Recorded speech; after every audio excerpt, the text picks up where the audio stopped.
வணக்கம், இது உங்கள் சிவி ஜோன். எல்லாரும் எப்படி இருக்கீங்க? இப்போ பற்றின லைவில் ஒரு சம்பவம் போகுது.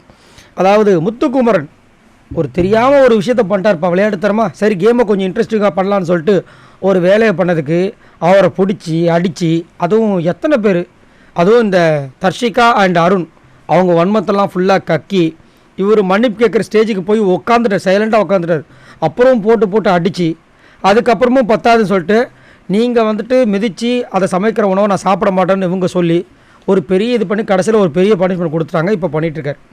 அப்போ வந்து ஆப்போசிட்டில் வந்துட்டு நம்மளுடைய பவித்ரா வந்து உட்காந்துட்டு பேசுகிறாங்க. அப்போ அவர் சொல்கிறார், ரொம்ப ஒஸ்ட்டாக பண்ணாமல் அது ரொம்ப மனசு கஷ்டமாயிடுச்சு. சரி, நீங்கள் சைலண்ட்டாக இருந்தீங்க, சாரி கேட்டுருக்கலாமே முதலே அப்படின்னு கேட்குறாங்க. இல்லைங்க, நீங்கள் நல்லா யோசிச்சு பாருங்களேன். இது வரைக்கும் என் மேலே தப்பு இல்லை அப்படின்னா இது வரைக்கும் நான் சண்டை போட்டிருக்கேனா இல்லையா? ஆமாம், சண்டை போடுவீங்க. நான் சண்டை போடாமல் அங்கே சைலண்ட்டாக உட்காந்துருக்கேன்னா அப்போ என்னங்க அர்த்தம்? நான் சாரி கேட்டாலும் அது தப்பு தான். நான் தப்பு பண்ணிட்டேன், அது சாரி கேட்டு முடிக்க எனக்கு விருப்பம் இல்லை, அதனால் சைலண்ட்டாக இருக்கேன். நான் சைலண்ட்டாக இருக்கேன்ற ஒரு காரணத்துக்காக என்னை போட்டு இவ்வளோ பேர் 14 பேர் சேர்ந்து அடிக்கிறது தப்பு இல்லையாங்க? இல்லை, நான் அந்த மாதிரி இல்லை. நான் சாரி கேட்டதுக்கப்புறம் நீங்கள் எதுவுமே பேசலை, அதை நான் நோட் பண்ணேன். ஆனால் அவங்கள குறையே சொல்லலை. அதுக்கப்புறமும் ஒரு சில பேர் வந்துட்டு அவங்களோட விஷயங்களை பண்ணும்போது நம்மளுக்கு எவ்வளோ வருத்தமாக இருக்குது.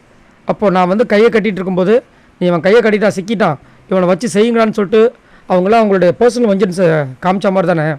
இப்போ நான் நல்லா புரிஞ்சுக்கிட்டேங்க, என்னை நல்லா வச்சு செஞ்சுட்டாங்க.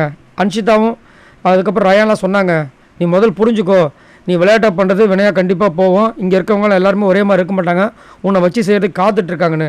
ஏங்க இது உங்களுக்கு தெரியாதாங்க, நீங்கள் இவ்வளோ நாளாக பார்க்குறீங்க அப்படின்னு சொல்லிட்டு பவித்ரா சொன்னாலும், இல்லைங்க எனக்கு ரொம்ப புதுசாக இருக்குது அப்படின்னு அவர் ரொம்ப ஃபீல் பண்ணுறாரு. ஏங்க நான் வந்துட்டு சைலண்ட், அதாவது அதுக்கப்புறம் சாரி கேட்டேன், சாரி கேட்டதுக்கப்புறமா இப்படி பண்ணேன் எப்படிங்கன்னு சொல்லிட்டு அப்படியே ஒரு மாதிரி பொங்குறாரு. ஆனால் பவித்ரா வந்துட்டு அவர் சொன்னதுக்கெலாம் வந்துட்டு தலையாட்டுறாங்க. இல்லைங்க, நீங்கள் சொன்னது ஒரு மாதிரி, அதே மாதிரி அவர் வாயார் விட்டுருக்காரு போல இருக்குது. என்னென்னா இவர் கலாச்சிருக்காரு, நீங்கள் கலாய் பிடிங்க அப்படின்னு ஏதாவது சொல்லியிருக்காரு போல இருக்குது நம்ம அருண். அதுக்கு இங்கே சொல்கிறார், இல்லைங்க நான் உண்மையாக அதை வேணுட்டு தான் சொன்னேன், நீங்கள் அந்த வார்த்தையை விட்டுருக்கூடாதுன்னு பவித்ரா சொன்னீங்க. இல்லை, நான் தப்பே இல்லைங்க, ஏன்னா 2 அடி அடிச்சிட்டாங்க, திரும்ப எனக்கு கோவத்தில் ஒரு அடியாவது அடிக்கணும்ல, அதனால் பிடிங்கி நீங்களும் கலை பிடிங்கி நான் சொன்னேன். இல்லை தப்பே இல்லைங்க, நான் கான்ஷியஸாக 100% என்னோடய மைண்டில் இருந்தால் நான் சொன்னேன் நான். ஏன்னா அவர் ரொம்ப ஓவராக பேசிகிட்டு இருக்காங்க, அப்போ நானும் எதாவது சொன்னால் தானே அவருக்கும் உரைக்கும் அப்படின்ற மாதிரி சொல்லி ரொம்ப அப்படியே வருத்தப்பட்டு சைக்கிள் ஓட்டிகிட்ருக்காப்புல. அதாவது இது வந்து ஒரு டாஸ்க்கை வந்து இன்ட்ரெஸ்டிங்காக அவர் பண்ணுறதுக்கான ஒரு முயற்சி தான். இது பச்சையாக தெரியுது.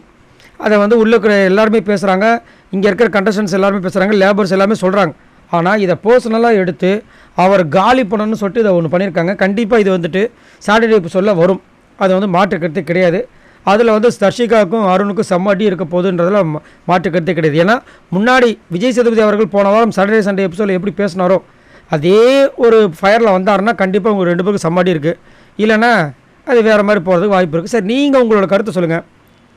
ஒரு மனுஷன் நான் தப்பு பண்ணலன்னு நாங்கள் ஆர்கியும் பண்ணல, நான் ஆமாம் பண்ணது தப்பு தான் உட்காந்ததுக்கப்புறமாவும் நீ இந்த தண்டனை பண்ணி அவனை சாரி சொன்னதுக்கப்புறம், ஏன்னா இது இன்னோட முடிய போகிறது விஷயம் கிடையாது.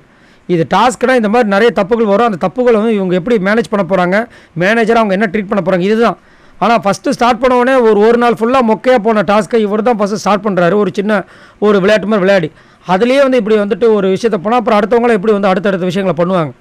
ஸோ உங்களோட கருத்தை சொல்லுங்களேன். இந்த மாதிரி வீடியோவுக்கு மறக்காம நம்மளோட சேனலை ஃபாலோ பண்ணுங்கள். பாய் நண்பர்களே.